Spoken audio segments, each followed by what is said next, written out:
to New Movie Thing Show, where we watch movies in the theaters, and then we say what we think about them. I'm Meg Turney. I'm Trisha Hirschberger. And if you can't go to the movie theater this weekend, you can always go to netflix.com/sourcefed to get a free month of instant streaming, and then you can join us on our other movie show, Movie Club.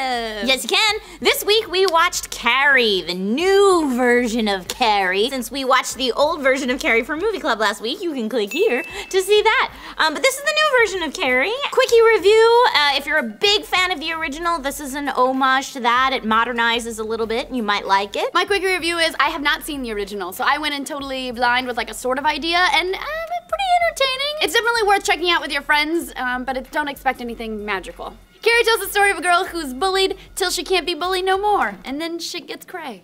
It does. Overall, I thought the writing of the remake was okay. I liked that they explained more, but at the same time, I thought they went too far in their explanation. And I don't want to be too specific because I don't want to give spoilers, but I think that the way that we understood how the other characters felt around Carrie was better explained, and that was awesome.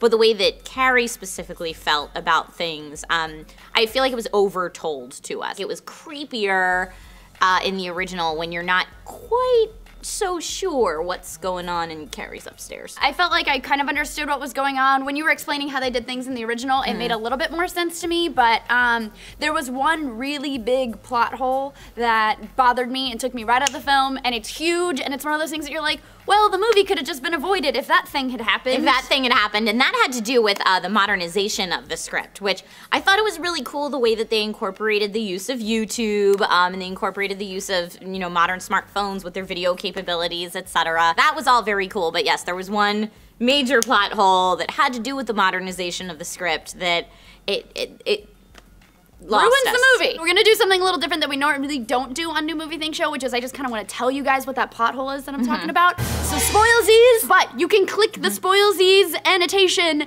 and skip it. There's a part where the girl who's about to pour the blood on Carrie texts the girl who's like trying to be nice and let her boyfriend go with Carrie, and she's like, your girl's not gonna look good for long, and the girl's like, oh no, I'm gonna get in my car and drive all the way to prom. Why didn't she just text him? Because earlier that night, they were texting, so he has his phone on him. We know, because he's like, it's all's well, she looks beautiful, and I miss you. And they're texting. So why doesn't she just text him and be like, yo, what up? Watch out, Tommy, some shit's gonna go down. Exactly. So this film stars Chloe Grace Moretz, who you will remember from Kick-Ass. She was so good. She's so good in those movies. She's so pretty. She's so pretty now. She's so pretty, and Carrie not allowed to be that pretty. But they did a great job. They did do a good job. She got closer to the kind of plain Jane weird face than I thought she was going to. But still, it felt very Rachel Lee Cook in She's All That. Like that girl be pretty. Just shut up. She's pretty. There's no way no boy's asking that girl to the prom. Just saying. I will never say anything bad about She's All That because it's a flawless movie. And I will say that Chloe did a good job acting-wise, but this one thing bothered me the whole movie, and I'm sorry because it's gonna bother you now when you notice it. Her mouth is open 98% of this movie. Literally, most of her acting is this.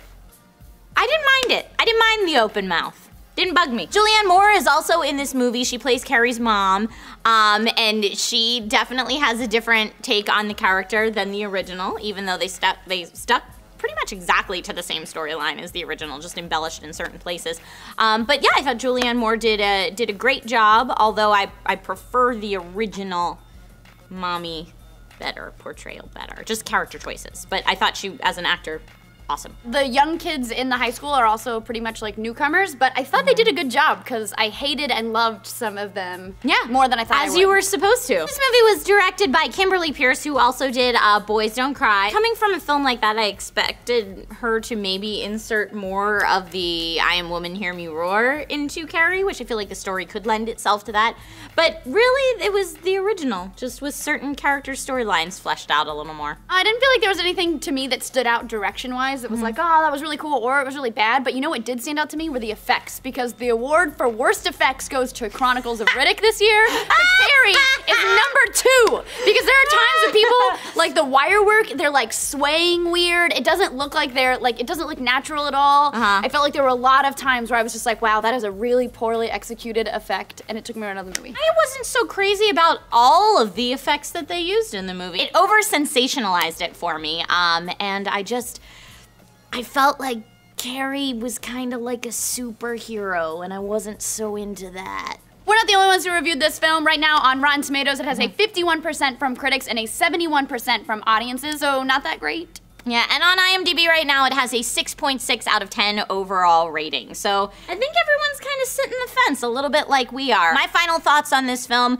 if you really like the original, this is an homage to that. I don't really know how much more it adds to that, and I feel like it pales a little in comparison. So if you've never seen Carrie, just go get the original off of Netflix. But if you have seen the original already and you love it, then you can go see the new one as a little bit of an homage. I'm gonna give this film overall a 7 out of 10 because I had a good time, but I also really like the original. I have not seen the original, like I said before, so I don't really have anything to compare it to. It was entertaining enough, but I will never watch it again, so I'm gonna give this one a 6 out of 10. And again, if you're going with a bunch of friends, you'll have a good time. It's a nice kind of like Halloween-y type movie, but you're never gonna see it again. But just remember, if you do want to see the original, you can always go to netflix.com/sourcefed and get a free month of instant streaming. Heyo! Supernatural. Don't forget we have other shows that are going on this weekend. You can click this annotation, check out the new For Human People's channel, which is pretty awesome, or like and subscribe. It always helps us too. And I'm Meg Turney. And I'm Trisha Hirschberger, and you're really not going to see it again? No.